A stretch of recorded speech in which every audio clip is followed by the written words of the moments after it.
At 3 a.m., a black mother was dragged from her bed in front of her daughter, and just 8 days later, TRAORÉ did what no one else dared to do.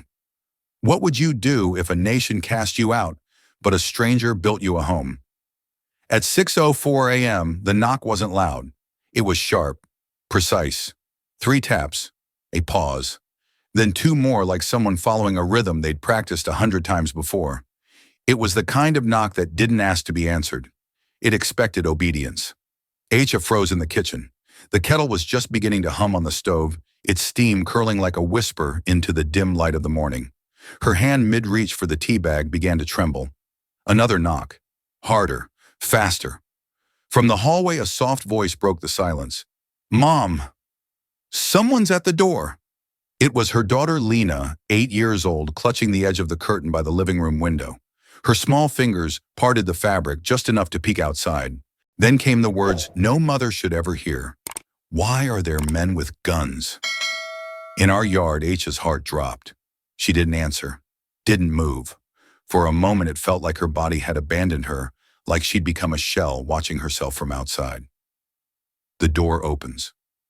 The knock came again this time, followed by a voice. Immigration and Customs Enforcement. Open the door.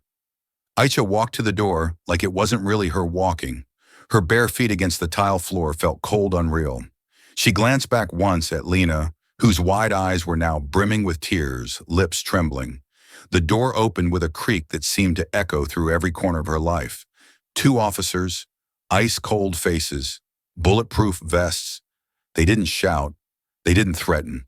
They simply read her name off a clipboard. Aisha Diarra. You're being detained under federal immigration orders.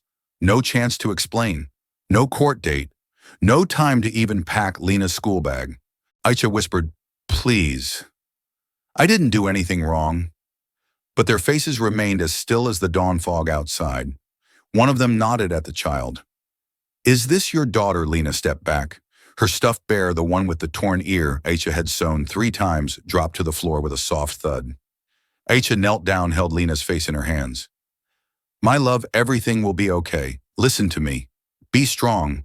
Like we practiced, remember, are they taking you away?" "I don't know. Maybe just for a little while." She lied. The officer stepped in. One placed a firm hand on her shoulder.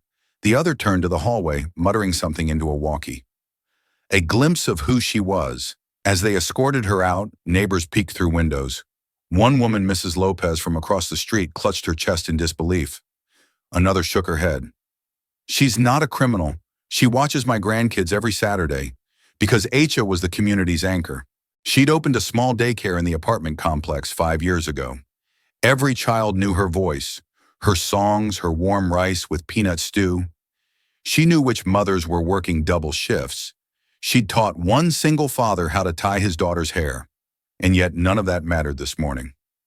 The unspoken crime weeks earlier, a licensing officer had visited the daycare unannounced. A missing fire extinguisher. A minor record-keeping error. But the real wound came later when someone anonymously reported her for unlicensed care of undocumented minors. A false accusation. One made by a jealous neighbor she'd once refused to hire. The investigation escalated without her knowledge. And now this was the result, a pre-dawn extraction, like she was a fugitive. They didn't cuff her, but they didn't let her hug Lena one more time either. The girl cried silently at the window as the black van pulled away. Steam still curled from the forgotten kettle. The bear with the torn ear lay on the tile staring up at the ceiling, like it too had just lost something it didn't understand. Inside the van, Aisha kept her eyes fixed on the road. No phone, no lawyer, no idea what came next. Only one thought played in her mind over and over. If I vanish now, who will tell the truth of who I was?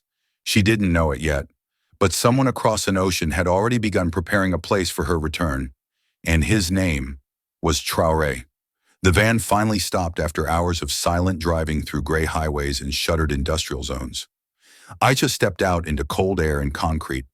The detention center looked more like a forgotten warehouse than a government facility. Its gray walls stained with time, its wire fences sagging as though even they had grown tired of holding people in. Inside, the first thing she noticed was the noise, not loud but constant. Whispers. Soft sobs. the sound of restless feet shuffling on concrete floors. A kind of ambient ache too low to scream, too strong to ignore. The women were packed tight, 20 maybe more, some sitting against walls, others lying on thin mats, their eyes swollen from crying or lack of sleep.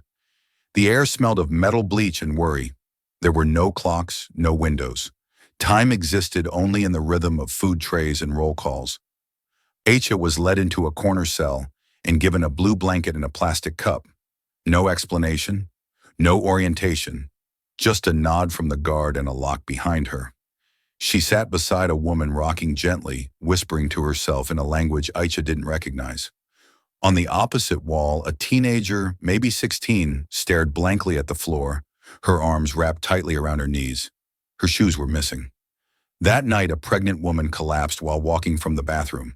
She hit the floor hard, gasping. Some screamed. Others froze. Aisha moved without thinking. She knelt beside the woman, gently cradling her head, whispering softly in French and broken English, trying to calm her. The woman was bleeding slightly, her breath shallow. "Is there a nurse?" someone shouted. A guard appeared, looked down and muttered, "We'll call medical." They didn't. Hours passed. The woman lay on her side, barely moving. Aisha used her own blanket to cushion her, holding her hand and humming lullabies from home. Somewhere in the darkness, someone else began to hum along. By morning, a quiet shift had happened. When new detainees arrived, it was Aisha they were led to with whispered requests. She speaks Spanish too. She used to run a daycare. She helped the pregnant one. Ask her, she listens. By day 2, the women had made room for her in the corner, a space now known as the wall.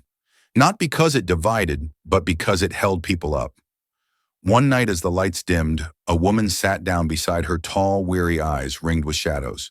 "I heard you speak French," she said. "I do," Aisha replied. "You too, I'm from Côte d'Ivoire. I was a doctor." Aisha turned. The woman smiled faintly. "I delivered babies, rebuilt nerves. I even taught at a university back home." Her voice cracked. "And now, I'm just a file number, a statistic, a name mispronounced by strangers." Aisha didn't speak. She simply reached out, placed her hand over the woman's. The woman whispered, "Thank you for reminding me I'm still someone." Wordlessly, they leaned against the concrete wall together. Two strangers, two nations apart, now woven together by survival. Over the next few days, Aisha became translator, mediator, comforter. She helped a Guatemalan mother fill out her asylum paperwork. She found crackers for a diabetic woman who hadn't eaten in 12 hours. She soothed a teenage girl who woke up screaming from dreams of ice raids. She didn't try to fix everything, she knew she couldn't. But she saw the people around her not as cases, but as lives paused mid-sentence. And in a place where no one was seen, she chose to look. But still she waited for a phone call, a lawyer, news about Lena. Each hour passed like a quiet punch to the ribs. And each night as the lights dimmed to gray, she pressed her back against the concrete wall, closed her eyes and imagined the smell of her home. Peanut stew simmering, crayons on the table. Lena's laughter echoing through the hall. She didn't know it yet, but beyond the ocean, on red soil and dust-blown roads, a man named TRAORÉ had already started laying bricks. Not just for a house, but for a return. Aisha sat near the back of the plane, sandwiched between a silent man in a prison-issue jacket and a young woman who hadn't stopped crying since they boarded. Her arms were wrapped tightly around Lena, whose small body trembled with every engine rumble. The cabin lights were dim. The windows shuttered the world outside, nothing but darkness and engine hum. No one told her exactly where they were going until just before boarding. Burkina Faso, the officer had said, as if it were an address, not a sentence. Aisha hadn't seen her birth country in over 20 years. She barely remembered the streets, only the heat, the smell of dust and diesel, and her mother's voice calling her in for dinner.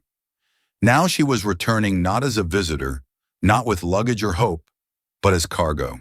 As one more case closed, another file stamped. On her lap sat a plastic bag with everything ICE had allowed her to keep: one photo of Lena in preschool, a folded copy of her work permit, and a crumpled letter from a parent thanking her for teaching my child to believe again.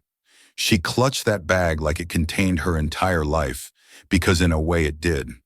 The plane began to descend. The seatbelt light blinked. Lena looked up. "Where are we going, Mama?" Aicha didn't know how to answer. Somewhere safe, she whispered, hoping it wasn't a lie. As the wheels screeched against the tarmac and the plane shuddered to a halt, Aicha felt something rise in her chest, not relief, not fear. Something heavier, a kind of grief that had no sound. They were the last to disembark. The door opened and suddenly there it was, light. Blinding, white, unforgiving African sun.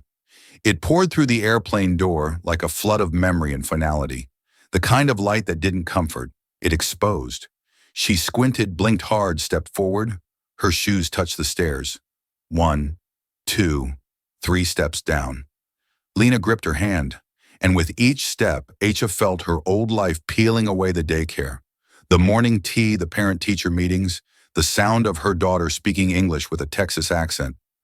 Now only silence, and the heat, and the sound of her own breath. At the bottom of the stairs there was no welcome sign. No officials, no one who knew her name. Just 2 immigration workers with clipboards speaking French too quickly, motioning her toward a queue of others. Men, women, children, all recently plucked from lives they had built elsewhere. She handed over her papers with hands that shook. Madame Diarra, one man said, "You're free to go." Free. What a word. She had never felt more unfree in her life. She stepped into the open air, holding Lena's hand tight.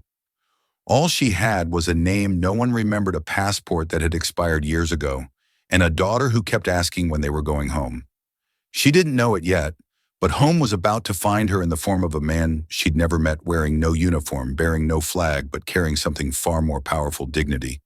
And his name was TRAORÉ. The sun was brutal as they stepped onto the tarmac.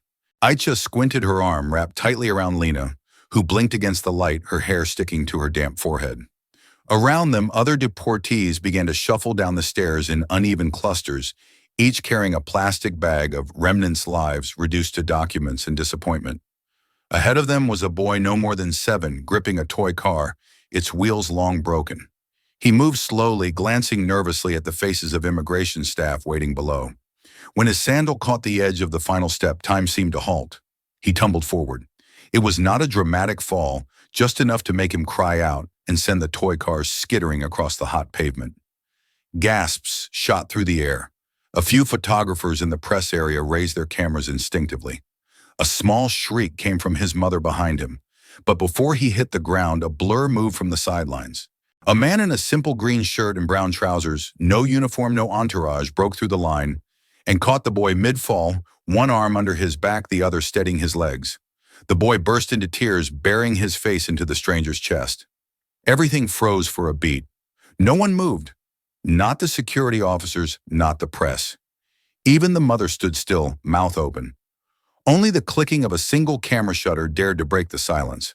The man crouched slowly, lowering the boy to his feet, brushing the dust off his knees. Then he picked up the toy car, examined the broken axle like it was something precious, and handed it back. "Don't worry," he said gently in French. "Wheels or no wheels, you still drive your story." It wasn't a grand speech. It didn't need to be. His voice was low, calm, but his presence felt grounded, anchored, like a mountain that had decided to walk among people. Someone whispered, "That's him." Aicha, still standing halfway down the stairway, looked over. For the first time, she saw him clearly. His name was whispered like a story passed between breaths, TRAORÉ. He didn't look like a man of power, no medals, no soldiers, no microphone in sight. But the way the guards stepped back, the way the cameras followed him, told her everything she needed to know. This was someone the country listened to, and yet it wasn't authority that struck her. It was his eyes. When he looked at the boy, at the mother, at the row of arrivals now paralyzed by heat and confusion, his eyes didn't pity. They didn't calculate.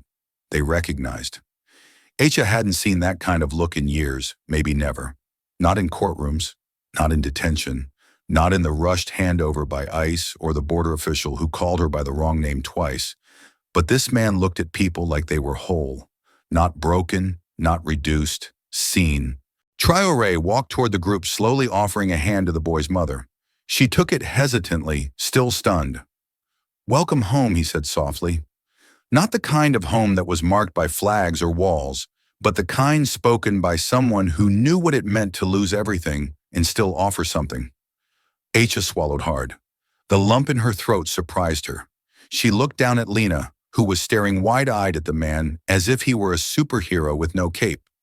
And for the first time since the knock at dawn, since the cold steel door of the van closed behind her, Aisha felt something new. Not relief, not clarity, but respect. Real, undeniable, unexpected. And it was happening not in the land that promised it, but in the land she had long feared to return to. She stepped off the last stair and into the sun. Her hands were still shaking, but for the first time she felt like maybe, just maybe, she had landed somewhere that might help her stand again. By the time the sun dipped behind the clay rooftops of the village, everyone was talking about him. The man who caught the boy. The man who said nothing but somehow made everyone listen. The man with the steady hands, the quiet gaze, and the silence that felt heavier than any speech. "Did you see how the guards moved aside for him?" One woman whispered while scooping millet into a tin bowl. "I heard he was a colonel," once said a teacher, adjusting his glasses. "Special forces. Disappeared after the coup." "No, no," muttered an old man in a plastic chair. "He was a minister's son, refused to take his inheritance. Turned down power like it was poison. In the market, someone claimed he was a ghost from the revolution back to finish something. Children less concerned with politics gave him a simpler name, the nameless soldier, the one who always wore the same red beret and never corrected them. He never introduced himself, never gave interviews, but he was always there. You could find him patching a leaking roof with his bare hands before the rain came, or sitting on the ground with widows distributing bags of rice and powdered milk like he was handing out treasure. No cameras, no aides, no clipboard, just calloused palms and quiet instructions. Sometimes he'd walk 3 kilometers to bring 1 can of paint to a school that had lost its color years ago. Other times he'd stand beside an elderly man fixing a crumbling fence, take the hammer without a word and finish the job. He never wore a suit, never sat behind a desk. But when he entered a space, people stood taller. Aisha heard the whispers as she and Lena settled into a shared shelter near the edge of the town. At first she thought they were exaggerations, folklore woven too quickly around a man with decent manners and a dramatic rescue. But then she saw him everywhere. In the morning he was at the well helping carry buckets for the older women. At noon he was hauling sandbags to reinforce a broken road. And in the evening he crouched beside a child, learning to write their name for the first time. Never preaching, never posing, just doing. He greeted everyone the same with a nod, a smile, and sometimes a simple, "You good." But no one ever seemed to know his full name. Even those who claimed to have fought beside him in some past military life would just call him TRAORÉ, as if the rest didn't matter. There was no plaque, no office with his title, no page in any official record. But somehow he had become the compass everyone looked to when things fell apart. One woman whispered to Aisha, "I once saw him carry a dying dog 6 miles to the clinic. He said, 'Anything that breathes deserves a chance.' Another added, he stopped a bulldozer from tearing down a widow's house. Just stood there in front of the machine until the driver turned it off." By the 3rd day, Lena had begun drawing pictures of him in the dirt stick figures, in a red hat holding hands with children, fixing things, planting trees. "Do you think he's magic?" she asked Aisha one afternoon. Aisha smiled but didn't answer. She didn't know what he was, but she knew what he made people feel. Dignity, stability. Like maybe, just maybe they weren't abandoned after all. And in a place where people had long stopped expecting anything from anyone in power, this quiet man in worn boots and a sun-faded shirt had become a legend, made of sweat, silence, and small miracles. But still no one really knew. Was he a former soldier, a rebel, a lost leader, or just a man who'd seen too much and decided to stop watching? Whatever he wasn't done. And for the first time in a long time, Aisha felt something she hadn't dared to feel in months. Curiosity. The sky had softened to gold when the old woman approached. She was small, wiry, her head wrapped in a faded orange scarf that shimmered in the evening light. Her hands were weathered, nails chipped, but her eyes held the calm of someone who had seen entire generations rise and fall without flinching. Aisha stood just outside the shelter with Lena clinging to her skirt, their few belongings packed into a plastic bag at their feet. They hadn't been told where to go next. No paperwork, no schedule, just a name whispered hours earlier. He said, "Wait here." The old woman didn't speak. She looked at Aisha not with pity, not with sympathy, but with something deeper. Recognition, perhaps. Then she reached into the folds of her scarf and pulled out a single rusted key. Without a word, she took Aisha's hand and pressed the key into her palm. Not placed, pressed, firm, deliberate. Aisha opened her mouth, unsure what to say, but the woman simply closed Aisha's fingers around the metal and gave a soft nod. Her hand rested briefly on Aisha's chest just above her heart, a gesture not of blessing, but of transfer. Something invisible passed between them.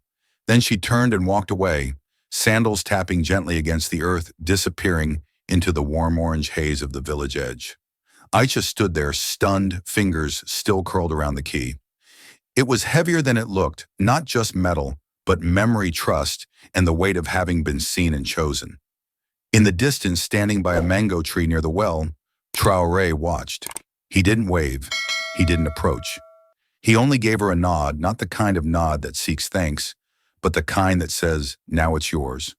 There was no speech, no announcement, no welcome to your new home. And that was the beauty of it. No ceremony, because dignity doesn't ask for applause. Later, she followed a young boy who knew the way barefoot and humming until they reached a small clay house near the edge of the village, faded blue door, tin roof, a step that creaked when touched. The boy pointed, smiled, and ran off. Aisha stared at the door. She stood there for a long time, the key cool in her hand, her daughter's head resting sleepily against her side. She thought of Houston, of the daycare, the knock on the door, the van, the cell, and now this. A lock she didn't ask for, a house she didn't build, a place she hadn't expected. She slid the key into the door. It turned. The click was soft, but it echoed louder than any gavel, louder than any ICE order or courtroom silence. Inside a mat, 2 bowls of window cracked just enough to catch a breeze. On the floor, someone had placed a folded blanket. There was no nameplate, no lease, no questions asked, only space. Space to rest, space to begin again. She exhaled. Then she whispered, not to Lena, not to anyone else, but just to herself. In America, no one ever gave me a key. Here, I found home before I even unlocked it. The heat in Zangu mine didn't feel like regular heat.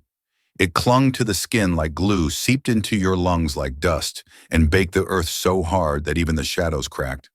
The sun had barely risen, yet the pit was already alive. Men shouting pickaxes, clanging sweat dripping into sand that once ran red with rainwater, now dry and golden.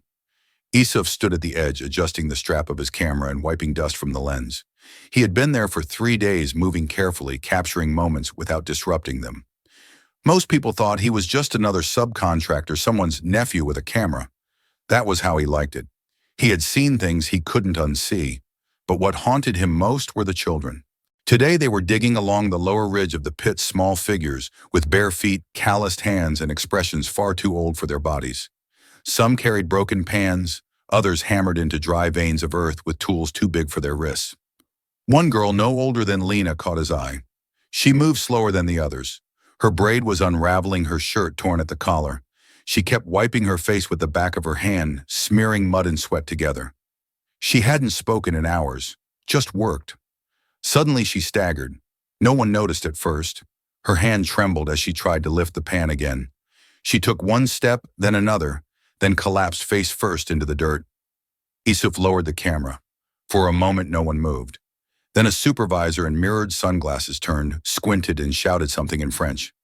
One of the boys nearby shook the girl gently, then looked up helplessly. "Just take her to the tent," the supervisor muttered, waving a hand like he was swatting a fly. He didn't get up, didn't check her pulse, didn't ask for her name. He sipped from a metal bottle and went back to scrolling through his phone. Up on the hill above the pit, a group of men in crisp white shirts and linen trousers gathered around a makeshift table. One of them, a tall, ruddy-faced European in a straw hat, lifted a glass of something golden and cold. "To the yield," he said with a grin. 25% above forecast. "Gentlemen, we're sitting on a miracle." They laughed, toasted, took selfies with the open earth behind them like tourists on safari. From where he stood, Isuf captured both images in one frame, the unconscious child below and the smiling men above. 2 worlds, same pit. He pressed the shutter. Later, as the girl was dragged by her armpits to a shaded tent, he walked closer to the edge, crouched, and quietly took photos of her scraped knees, her dust-caked braid, the pan she had dropped still rolling gently in the wind. He wasn't supposed to care. He was just there to document the conditions for a report no one would read. But something inside him clenched. Next to him, an older man, one of the loaders, had stopped working. His eyes were fixed on the girl, his mouth tight. "That's my daughter's age," he muttered. Isuf turned. The man continued softly. "They don't mine gold here. They mine childhoods. They dig it up day by day until nothing's left. They melt it down into coins. They burn it into bracelets for people who'll never know her name." He didn't say anything more. He just picked up his shovel and returned to the pit, back straight, face hard. Isuf remained still. His fingers curled tighter around the camera, but he didn't raise it again. He knew there were some things you couldn't photograph, some truths you could only carry. It happened just after sunset, the moment the gold dust stopped shimmering and the mine dipped into shadow. Workers were packing up shoulders, slumped shovels scraping against the floor like exhausted bones. Supervisors moved slower now, less bark, more breath. Everyone was tired, but Isuf stayed. He always stayed later than the rest, pretending to double-check storage logs, lingering by equipment huts with his camera half hidden in his satchel. That day something felt different. He saw the white SUV long before it parked. Polished. Government plates. Too clean for this place. A man in a tailored suit stepped out, followed by the site director, the one with slicked-back hair and a Rolex that always shone too bright for a man working in dust. They shook hands. Then the suited man pulled a slim envelope from his coat and passed it to the director in full view. Crisp, tidy, no shame. Isuf didn't think. He acted. He slid behind a mound of discarded piping, zoomed in through the lens, and clicked. Once, twice, 3 times. He caught the moment the envelope changed hands. The glint of the watch. The look on the director's face, relaxed, routine, almost bored, as if corruption were just another Tuesday. But on the 4th shot, he felt it. A shift. Eyes. Someone had seen him. He lowered the camera just in time to see a man in a security vest staring directly at him from across the yard. The man squinted, stepped forward. Isuf didn't wait. He bolted behind the storage hut, heart slamming against his ribs. Behind him came shouting French curses, the thud of boots hitting gravel.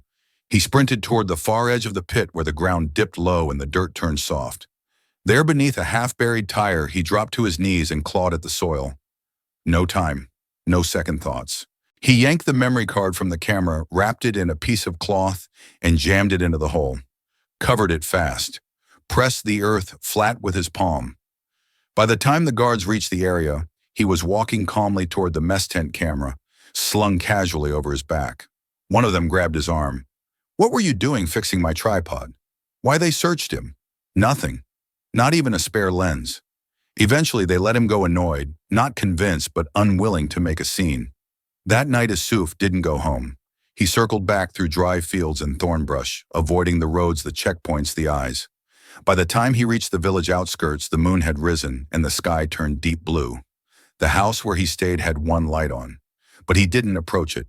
Instead, he kept walking toward the edge of the trees where the shadows moved and waited. And there, as if drawn by silence, TRAORÉ stepped from the dark. He wore no red beret this time, no uniform, just a plain tunic, sleeves, rolled eyes steady. Isuf didn't speak right away. He just stood there, hands shaking slightly, the panic not yet drained from his bones. Then he said quietly, "I have something. Something they'll want to kill me for." TRAORÉ didn't flinch. He waited. Isuf took a breath. A shot. Of the handoff. The director, the envelope. I caught it all. A pause. "Then give me light," he said, voice raw, "and I'll show you the truth." TRAORÉ stepped forward, placed a hand on Isuf's shoulder, not in reassurance but in confirmation. "Then we dig, and we don't stop, until everyone sees it." The video went live at 03:12 a.m., posted anonymously to a small activist forum, but within hours it began to spread like wildfire. No narration, no music, just raw, unfiltered truth. The screen lit up with dusty landscapes, exhausted faces, and the rhythmic clank of shovels striking dry earth. Then the girl, collapsing, unattended, her knees bloodied, her pan spinning uselessly in the dirt. Then came the moment, the handoff, a clean envelope, a subtle glance, the site director's indifferent smirk, the well-dressed official sliding back into a white SUV, its tires spinning gold-colored dust as it pulled away. By sunrise, the clip had reached journalists in France. By noon, it was subtitled in 5 languages. By sunset, it was headline news. Exposé Children for Gold. The footage played on loop on tablets, in cafes, on giant screens, in Dakar, in quiet corners of embassies in Brussels and Geneva. Hashtags exploded. Human rights groups mobilized. Questions were raised in parliament chambers. Editorials raged. And in Zangu, the mine gates stayed closed. Inside a government building 200 kilometers away, Traoré sat across from 3 ministers in a room that hadn't seen daylight in weeks. The energy was thick with denial and damage control. "We don't know who filmed it," one minister said. "We don't confirm that's our facility," another added quickly. But Traoré remained silent, elbows on the table, fingers steepled beneath his chin. At last he spoke. "Then you won't mind if we check it ourselves." The ministers glanced at each other. Traoré didn't wait for their approval. He stood smooth the front of his shirt and walked out without a single word more. By morning, the cameras had followed him, not ones he called for, but the kind that came when the world was already watching. He didn't speak to reporters. He didn't wave. He simply walked, flanked by 3 trusted men, through the industrial gates of the Zangu refining plant. Workers froze mid-motion. Guards stepped back instinctively. He didn't need a badge. His authority wasn't declared. It was felt. He stopped near the front loading dock, his boots crunching on gravel. A factory manager rushed forward, sweat already gathering at his collar. "Sir, if we could just..." Traoré raised one hand. Then he turned, slowly surveyed the building, the walls that had once hidden so much pain, and pointed at the main entrance. "Inspection begins now." No roar, no fist, just that single sentence. But it dropped like thunder. Behind him, reporters scrambled for angles.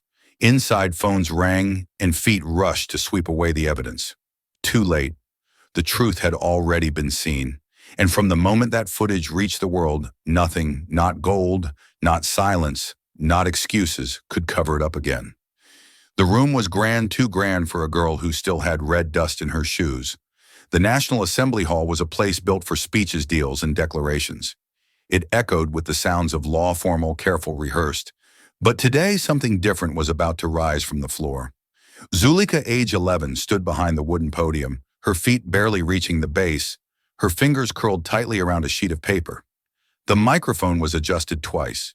A bottle of water stood untouched beside her. The room fell into a strange, aching silence. Ministers who once looked only at numbers now looked into the eyes of someone whose story wasn't statistics. She wore a pale yellow dress, hair tied back. Her right wrist still carried the faint bruises of where a gold pan once rubbed the skin raw. The cameras were already rolling. News anchors whispered from their sets. Headlines were pre-written. But no one, not even the reporters, was ready for what she was about to say. She unfolded the paper slowly. Her voice, when it came, was not loud but sharp, clear, measured, unbreakable. "My hands remember iron's bite, the way the pans burned under sun, the silence after someone fainted and no one came." A gasp traveled through the gallery, soft, involuntary. Zulika didn't pause. "My back remembers stones and shouts, how my childhood was traded for the shine in a stranger's ring." She looked up. Her eyes scanned the rows of officials, the journalists, the women in tailored suits with pens trembling on their notepads. Then her voice grew firmer. "But my voice remembers freedom. Not the kind you buy. Not the kind they promise, but the kind you reclaim when someone finally listens." A single tear rolled down the cheek of a minister in the 3rd row. She didn't wipe it. Zulika continued. "I am not a case file. I am not a quota. I am not a mistake. I am a child. I am a future. And today I am a witness." The final word landed like thunder inside a quiet cave. No applause yet, just breath, just stillness, just the unbearable weight of truth settling into the chairs of men who once thought themselves too far above it. Then it happened. A woman stood. She clapped. Once. Twice. Others followed. Within seconds, the chamber filled with applause, not polite, not political, raw, rising, relentless. Cameras flashed not just on Zulika's face, but on the faces of those who had once turned away. The lens didn't just capture a speech, it captured a reckoning. Outside, people gathered near public screens. In schools, teachers paused lessons to watch. In homes across the country and beyond, mothers and daughters leaned closer to the sound of a child, giving testimony to something they all understood, the price of being unseen, unheard. Zulika stepped down slowly. She didn't smile. She didn't wave. She simply walked toward the edge of the stage where TRAORÉ waited his hand, outstretched not in pride, but in respect. As she reached him, he whispered something only she heard. She nodded once. Later, as reporters replayed the clip, one phrase echoed louder than the rest, the line that would be etched into headlines, street murals, and memory. My hands remember iron's bite, but my voice remembers freedom. And that day the country learned that sometimes it only takes a girl to make a nation listen. The words weren't just spoken, they were ignited. By the next morning, Zulika's poem had left the marble halls of Parliament and spilled into streets, screens, and hearts. The line, "My voice remembers freedom," became a spark, and within days it caught fire. At first it was shared as a simple quote, reposted on activist pages and student blogs. Then came the artwork, black and white sketches of a girl in a yellow dress, her mouth open mid-verse, her eyes lit like lanterns in the dark. Then came the shirts. By week's end, vendors were selling t-shirts that read, "Borcina will rise," printed in bold letters under Zulika's silhouette. The word Borcina, once known only as a forgotten mining town in a forgotten region, became a symbol of resilience, of resistance, of rebirth. Street artists painted her image on alley walls in Ouagadougou. On school chalkboards, children traced her words in careful strokes. Hashtags trended, "Zulika speaks, children are not tools, Borcina will rise." But the change wasn't just aesthetic. It wasn't just noise. Something deeper had shifted. In a rural schoolhouse outside Zangu, a teacher began her lesson by reading Zulika's poem aloud. Half the class had seen the video. The other half had memorized it. One boy raised his hand and asked, "Can we write our own poems like hers?" The teacher nodded, too moved to speak. In a different village, a group of mothers organized a circle beneath a neem tree, not to trade gossip, but to discuss how to keep their children out of the mines. One woman held a radio as it replayed Zulika's speech for the third time. "She spoke for all of us," someone said. "Even the grown ones who never got to speak." In Borcina itself, the place once buried in red dust and silence, a miracle was forming. The community gathered not to work but to dream. Chairs were arranged in a circle beneath a faded tent. Some brought notebooks, others came just to listen. Elders who had given up on politics, teenagers who once saw no future beyond gold pans and scars, they all came. The words policy and education reform were spoken alongside water access and truth commissions. But what made the gathering real wasn't the policy. It was the unity. They weren't waiting for permission anymore. They were building from the ground up. A handmade sign stood at the center of the gathering. "From holes in the earth we rise." Zulika didn't attend the first few meetings. She stayed home overwhelmed by the sudden glare of attention. But people began calling her something behind closed doors. The People's Nobel. Not for peace signed between nations, but for truth signed between generations. Reporters reached out. Foreign dignitaries sent letters. One national newspaper placed her image next to global icons. She didn't smile in the picture. She simply looked ahead, eyes calm, jaw set the way someone does when they've carried more than most and somehow still believe in the world. In the capital, students marched to the Ministry of Labor, carrying signs with her words painted in charcoal. "We are not your gold." At night, small radios buzzed with panel debates and songs written in her name. A popular musician recorded a track called Zulika's Hands, mixing the sound of pickaxes with spoken word poetry and soft chorus strings. But through it all, Zulika stayed close to her roots. She returned to her village school. She sat with her teacher under a mango tree. She helped younger children write their names on chalkboards. When a journalist finally caught up to her and asked, "How does it feel to be famous?" Zulika looked down at her palms. "These hands still remember digging," she said, "but now they also plant things." And that was the truth of it. A girl had stepped out of a pit and into a nation's conscience. And Borcina, the place once used, discarded, forgotten, wasn't just rising. It had already begun to bloom. The vote was swift, unanimous. For the first time in the country's modern legislative history, not a single hand was raised in opposition. The Child Protection and Labor Reform Act passed under the dome of the National Assembly with quiet gravity, as though even those who once looked away now understood that this was more than law. It was atonement. Outside crowds had gathered in silent rows.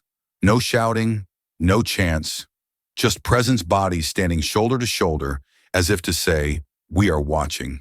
We will remember." Teachers, parents, minors, children all waiting for the moment. Justice became more than a promise. Inside the hall, a young girl in a yellow dress walked across the velvet carpet under the chandelier's light. Zulika. She looked taller now, though her shoes were the same. Her posture had changed, less from pride and more from purpose, as though the weight of a nation's attention had molded her bones into something unshakable. At the front of the chamber, the president of the assembly leaned down and whispered something as he pinned a small silver medal onto her chest. She didn't flinch. She nodded once. The cameras captured it all, but the most important eyes weren't behind glass lenses. They were just behind the curtain in the wings of the assembly hall, standing half in shadow. TRAORÉ. He didn't step forward. He didn't seek applause.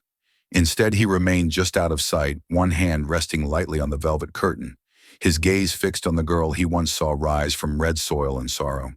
The applause began slowly, one delegate, then another, until the chamber filled with clapping that echoed like drums on stone. It rolled through the hallways and out into the square, where the crowd responded, not with cheers, but with tears. Zulika stood still through it all, not stunned, not overwhelmed, just anchored. She had already given her words. The law was their echo.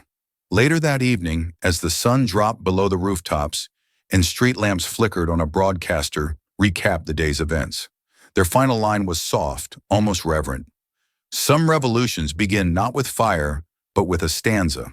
And across the country, people nodded, because they had seen it too. A poem had pulled a nation's face toward its own reflection. A girl's voice had redrawn the line between power and silence. And a man in a red beret, without ever needing to speak, had cleared the path so that others could. The courtroom was colder than expected, not from air conditioning, but from the stillness that settled over the room like fog before a storm. Aisha sat near the front, her hands resting on her lap, knuckles white. Beside her, Zulika stared straight ahead, her feet not quite touching the floor, her medal from Parliament now tucked inside her pocket. She didn't wear yellow this time. She wore gray, the color of stone of steadiness. Across the aisle, surrounded by lawyers and security, sat the mine director. His suit was crisp, his watch gleaming. He looked older now, but not humbler.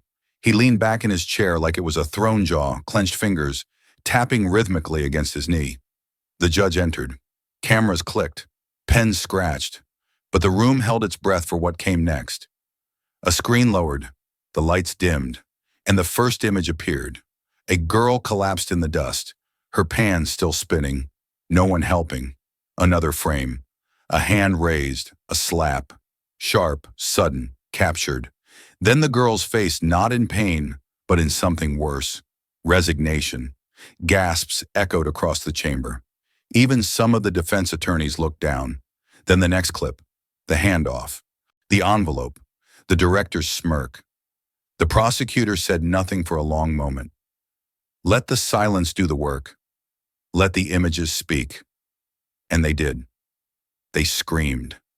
When the lights returned, the director shifted in his seat, tried to smooth his lapel, but his smile faltered. The room had seen him, truly seen him. Aisha's heart pounded, but her face remained still. She felt Zulika's small hand slip into hers under the table. They didn't speak. They didn't need to. The judge leaned forward. Does the witness wish to speak? Zulika stood. She walked calmly to the center of the room the same way she had once stepped onto the floor of Parliament. But this time she said nothing. Instead, she turned and looked directly at the man who had once signed her pain into payroll. Her eyes didn't flinch. The director met her gaze for a moment, then looked away. That was enough. From the back of the courtroom near the final row, TRAORÉ watched. He wore no uniform, no insignia, just a plain sun-worn shirt and trousers like any ordinary man in the crowd. But his presence, even seated, was heavier than the gavel that would soon fall. He didn't blink. He didn't shift. His gaze was not angry. It was not triumphant. It was inevitable. Like time, like truth, like the mountain that had always been there even if no one had looked up long enough to see it. The verdict came after 2 days, guilty, on all counts. Child labor, abuse, fraud, obstruction. As the guards moved to escort the director from the courtroom, he glanced one last time at the crowd looking for someone to appeal to, someone who might believe he was the victim. But there was no one left to lie to. Zulika returned to her seat. The gallery stood as the judge exited. People began to whisper again. Reporters dashed for exit doors. But in that moment, that breath between judgment and aftermath, something shifted. Not in the law, but in the room. Dignity had entered and stayed. As Aisha gathered her things and rose with her daughter, she looked once toward the back to the man who had made all of it possible, not by force but by unmoving conviction. TRAORÉ nodded once. Then he stood turned and walked out into the light, leaving behind not just justice, no one but a path. By the third day, the courtroom no longer felt like a room. It felt like a reckoning. Witness after witness stepped forward, their voices firm but stripped of spectacle. A bank clerk confirmed the offshore transfers. An internal auditor testified to missing ledgers and inexplicable invoices. A technician presented footage from a camera buried deep inside the supply tent, showing children weighed for productivity, not health. Each piece fit like a puzzle, made not of cardboard, but of blood, silence, and payoffs. The defense tried to deflect, to point fingers, to imply ignorance. But truth had its own weight now, and it was too heavy to lift away. As the final witness stepped down, the judge requested a recess.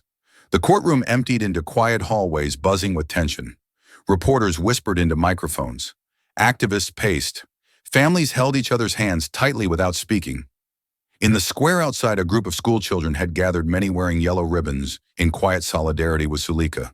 They stood with hand-painted signs, some scrawled with chalk, others on repurposed cardboard. Children are not profit. We work in books, not minds. Justice has a name, us. Inside, the gavel struck twice. The room reassembled. The judge's robe rippled slightly as he rose, holding the verdict sheet in both hands. His voice was low but sharp, the kind that cut through cameras, doubt, and time.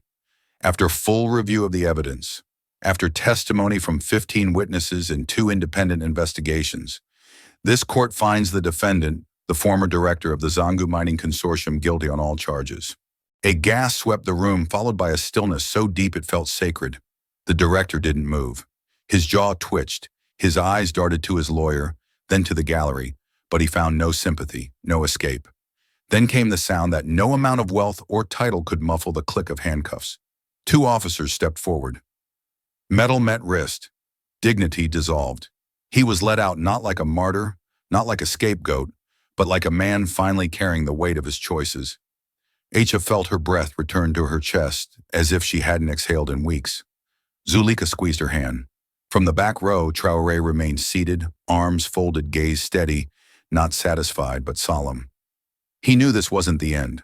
Justice didn't erase scars, but it planted something, a seed. Outside, when the doors opened, a cheer erupted from the courtyard. Children jumped. Teachers wept. Someone turned on a radio broadcasting the verdict. The words "guilty on all counts" echoed like a hymn. Zulika stepped onto the courthouse steps. She didn't speak, didn't wave. But the kids surrounded her anyway, chanting softly at first, then louder. Justice has a name. Justice has a name. Justice has a name, us. And in that moment, the system felt like it had bent just slightly towards something right. Not because the law had changed, but because the people had. It stood where the gate used to be, the rusted iron arch that once marked the entrance to Zangu Mine. The ground had been cleared, leveled, and swept of the debris and broken carts. What remained was earth, silent and still waiting for a new kind of memory. In the center of the cleared space stood a block of stone, not marble, not gold, just local granite quarried from the hills beyond Borsina. Heavy, grounded, true. On its face, carved with care and patience, were 6 simple words. Justice wears no uniform. There were no national flags, no sponsor logos, no politician's name, just that line. And below it, a wide handprint etched into the surface, open and outstretched, inviting all who approached. It had taken months to raise. The community had built it themselves, farmers, teachers, welders, former miners. They carried each stone. They mixed the cement in the heat. They etched the letters by hand, pressing each stroke into permanence. On the day of the unveiling, no dignitaries spoke.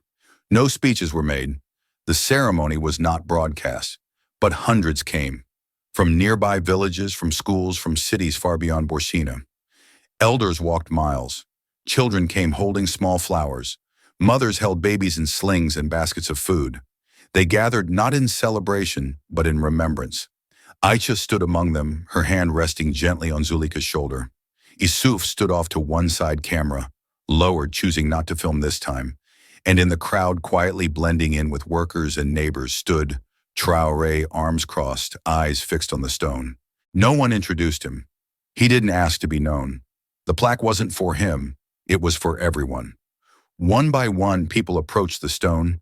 Each person placed a hand on it, some silently, others whispering names, prayers, regrets. And with each touch came the same vow, spoken in soft unison, like a lullaby, like a promise wrapped in dust. We will protect every child. The words rippled through the crowd, not shouted, but shared from mouth to mouth, from heart to heart. Even the children joined. Some could barely reach the stone, so their parents lifted them. Little hands pressed against granite, as if claiming the world that had once tried to bury them. When the last hand had lifted, an elder stepped forward with a basin of water, cool drawn from the village well at dawn. She placed it gently beside the stone. No instructions were given, but everyone knew. They came forward again, this time to wash.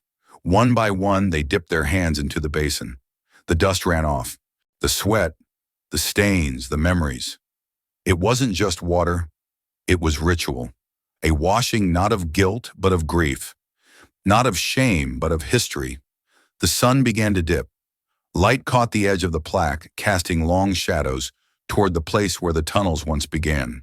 And there, as the water shimmered in the bowl, it looked as if the land itself had begun to breathe again.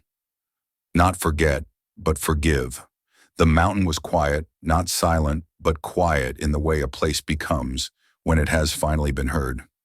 At dawn, a low mist hovered over the slopes of Borshina, clinging to the entrance of the old mine like a final breath. For decades, that shaft had swallowed sunlight, time, and childhood. But today, it would take nothing. Today, it would close. Hundreds gathered along the path leading up to the mine, not for gold, but for memory. The line of people stretched back to the village, winding between neem trees and dried creek beds. Men who once carried rock now held children on their shoulders. Women who once scrubbed dust from their husbands' clothes now wore white in quiet honor. At the mouth of the mine, a wooden frame had been erected.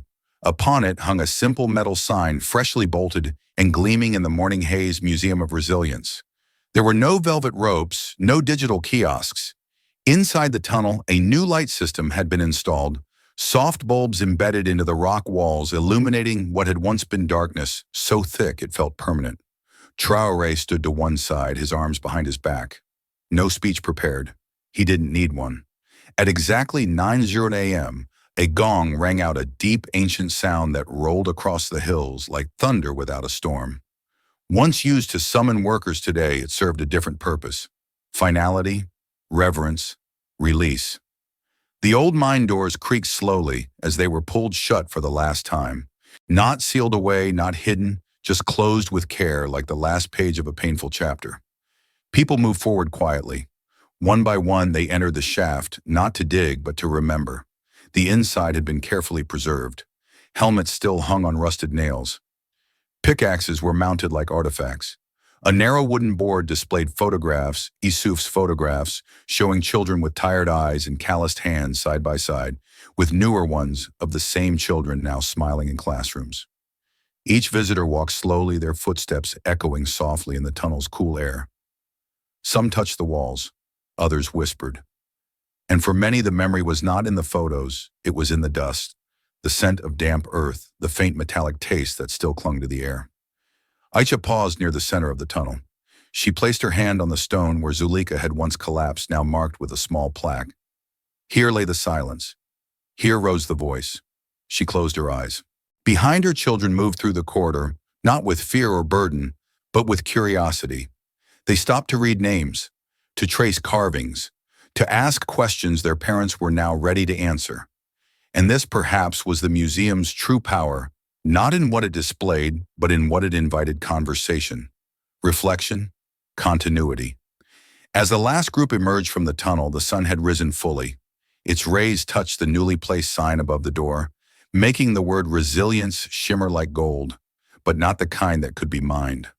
Outside, a small girl dipped her hands in a basin of clean water and pressed them gently against the stone wall, leaving behind two small perfect prints. No one told her to do it, but everyone understood. The last shaft had closed, and in its place a memory had opened. They called it the living wall because it was made not to remember death, but to celebrate survival. It stretched along the left side of the main tunnel in the Museum of Resilience, a long curve of sun-fired bricks, warm to the touch, each one carved by hand. No machines, no perfection, just names, dozens of them. Every brick bore the name of someone who had survived the mines. Some names were scrawled by trembling hands, some by children who had forgotten how to hold a pencil until that very moment. Some had only one name to give: no last name, no records, but that was enough. Zulika's name was near the center, carved in delicate script. Beside her, Isuf's. Below that, Aicha's. Nearby, others: mothers, fathers, brothers, friends. It wasn't a memorial, it was a roster of return. Each day, more names were added. The wall grew longer, not in pain, but in testimony. Then came the children. At first, they only watched. They walked past the wall, reading aloud the names they recognized, or sometimes the ones they didn't. But then one day, a girl named Lamy picked up a piece of chalk and wrote something above the bricks: "I will never mine. I will learn." She paused, looked around, then signed her name underneath. Soon others followed. Tiny hands, wobbly letters. Some spelled learn as learn or learn. No one corrected them. What mattered was that they had chosen their words, not had them assigned. That section of the wall became sacred too, a chalkboard of future vows. Each child who came to the museum was offered a stub of chalk, not as a souvenir, but as a promise. Outside, in a newly shaded clearing, a small wooden classroom had been set up under a metal roof. The floor was red earth. The desks were uneven, but it was enough. Aisha taught there now, not every day, but often enough that the children called her Madame Aisha, with a mix of affection and respect. She had no formal degree, no chalkboard certificate, but she had something deeper: the knowledge of what it meant to lose, to be silenced, and to rise again. One afternoon, as the breeze carried the soft murmur of children repeating syllables after her, a quiet figure approached. A woman, bent with age, skin like folded leather, eyes unsure. She hovered near the edge of the class until Aisha noticed her. The woman spoke in a whisper. "My daughter works now. My grandchildren read. But me, I never learned." Aisha smiled. She pulled a stool beside her, set down a paper, and said, "We start with your name." That day, the class had two generations. Aisha sat between a boy missing a front tooth and a grandmother who had never held a pen. Slowly, carefully, they traced letters together. Laughter spilled from their mouths as lines curved awkwardly across the page. Nearby on the museum wall, a faded photo of the woman in her mining days looked on. Her younger self wore a cloth head wrap, arms coated in dust. That version of her had once only known survival. Now she was writing her name beside her grandson. Later that evening, as the lanterns flickered on, Aisha walked back into the tunnel. She paused by the chalk section of the living wall. A new message had been added. "My name is not Worker. My name is mine." She traced it gently with her finger, then placed her palm on the brick beside it. And for a moment, the wall felt not like stone, but like skin, like breath, alive. The courtyard of the Museum of Resilience was quiet, filled with late afternoon sun and long shadows. A wooden stage had been built from reclaimed mine planks. Its surface was uneven, but its purpose was clear. On it stood TRAORÉ. He wore no beret, no uniform, just a light linen shirt rolled at the sleeves, dust clinging to his boots. Before him was a small crowd: former miners, school teachers, elders with their walking sticks, wide-eyed children sitting cross-legged in the dirt. In his hands, he held a rolled parchment tied with a thin yellow ribbon. The breeze shifted. Then softly he began to read, "My hands remember iron's bite." A hush fell over the gathering. Some recognized the words instantly. Others mouthed along. The poem, written by Zulika, had traveled across classrooms, city squares, and now finally home. But my voice remembers freedom. Traoré's voice was calm, slow, each syllable measured like stone being laid with care. There was no drama in his reading, only weight, truth. He paused at the end, letting the last line hang in the air like incense. Then gently he stepped down and approached the glass case positioned beside the stage. Inside it lay a small piece of paper, aged, smudged with fingerprints, the original draft of Zulika's poem, written in her unsteady hand. The glass was framed with wood from the mine's final support beam. Without ceremony, Traoré placed the rolled scroll into the box next to the original.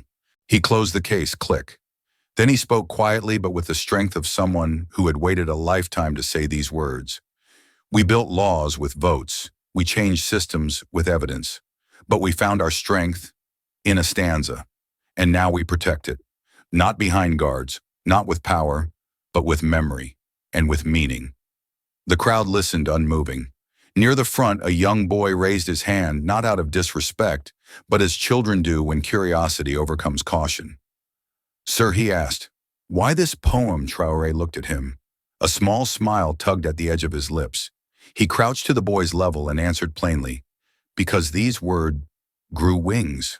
They left the mine. They crossed borders. They reached hearts we thought were closed. And now they live here with us." The boy nodded slowly. His eyes drifted to the glass case, wide with wonder. Behind them, the sky had begun to deepen into gold. The museum walls caught the light, and from the edges of the crowd, someone began to hum a tune, soft, almost like a lullaby. No applause followed, only silence, the respectful kind, the sacred kind. As the crowd began to disperse, families passed the glass case like pilgrims. Some touched the wood. Others whispered thank yous not to Traoré, but to the poem, to the girl, to the words that had carried them here. Traoré stood alone for a moment, his hand resting lightly on the case. Then he turned to leave, walking slowly into the evening, the echo of the poem still following him in the dust. Because in the end, not all revolutions wear boots. Some wear verse. The air shimmered with sun and song. Flags fluttered from every rooftop. Children ran barefoot across the cobblestones of the Capitol Square, their laughter echoing between the buildings. For the first time in living memory, Independence Day felt real. No general stood atop tanks. No elite rode in black cars. Instead, through the heart of the square, Traoré walked plain, shirt, boots, dusty face calm. He wore no badge, no sash, but still the people cheered. Traoré, not president, not commander, just his name. That was all he had ever wanted to carry. Aisha stood near the edge of the crowd, her daughter perched on her hip. The child pointed. "Mama, who is that?" Aisha smiled, eyes wet. "That man gave us more than a house. He gave us back dignity." As the parade passed, people carried signs, not of protest, but of pride. "Justice looks like us. We rise together. Children first, always." There were no fireworks, just voices, unified, steady, singing the national anthem not out of obligation, but belief. On the wall of the old city bank, now transformed into a community center, a massive mural had been painted. It stretched 2 stories tall. At its center stood Zulika, eyes open-mouthed, mid-verse. Behind her, Aisha held a book in one hand, a child in the other. On the left, Traoré, no weapons, just a shovel in his grip. Behind them, the outline of the once infamous Zangu mine, now filled with trees, vines, and wildflowers. It wasn't a painting of power. It was a portrait of restoration. Children crowded around the base, adding their own colors. Stars, suns, books, birds. One girl knelt quietly and wrote in chalk, "My dream is a library, not a mine." People gathered with phones and cameras, but none as focused as Issouf, who moved gently through the crowd with his handheld rig. He didn't ask for poses. He didn't need to. He captured the mural, the laughter, the small girl writing her dream, the silent moment when an elder touched the wall and whispered a name. That evening, the video went live. It spread like wind across continents. A nation reborn through art, justice, and a child's voice, the caption read. Within hours, the world was watching. On a simple wooden stage beneath the neem trees, Sulika stepped forward. Now 12 taller, surer, a soft breeze lifted the edges of her paper. She began to read. We carry our scars as badges of dawn, our silence folded into flame. We are the children who walked through ash, and from broken ground we rise. No one moved. Her voice was clearer than ever. Not loud, but deep. It didn't echo. It rooted. When she finished, the crowd stood not to clap, but simply to stand with her. TRAORÉ approached quietly. He reached up, removed the red beret from his head. He turned to the front row where children sat cross-legged and placed it gently on the head of the youngest boy there. He didn't speak. He simply nodded once, then turned and walked away. The sun was low now, casting long light across the mural, the flags, the people. As TRAORÉ disappeared into the golden haze, a voice, Zulika's voice, repeated the poem's final line over a loudspeaker. From broken ground we rise. And in that moment the country understood. Not every hero needs a title. Some only need to show up when home calls. This story is not just about one family or one village. It's about the quiet revolutions that begin with dignity, not noise. From Aisha's unjust deportation to Zulika's defiant poem and TRAORÉ's silent leadership, we see that real change often comes not from those in power, but from those who've known powerlessness and choose to rise anyway. What moved me most was how the story didn't rely on grand speeches or violence to create impact. Instead, it focused on human choices to teach, to listen, to build. In a world that often feels chaotic and divided, this narrative reminds us that healing is possible not just through laws, but through memory, courage, and connection. The transformation of the mind into a museum, the chalk messages from children, the plaque that simply reads, "Justice wears no uniform," these are more than symbols. They are proof that justice is not abstract. It lives in daily acts of restoration. It speaks in verses, in brick walls, and shared water. Sometimes the most powerful leaders are those who don't need a title. They simply show up when their people call. Question for you.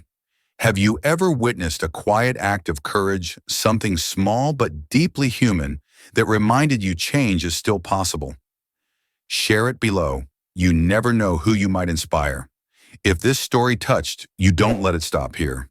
Like, share, and subscribe to Captain of Truth, where every voice matters and every story echoes far beyond the screen.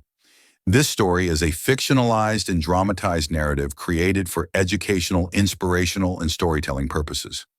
While it may be inspired by real public events, people, or societal issues, it includes imagined dialogue, reconstructed scenes, and character interpretations meant to highlight broader themes of justice, dignity, and resilience.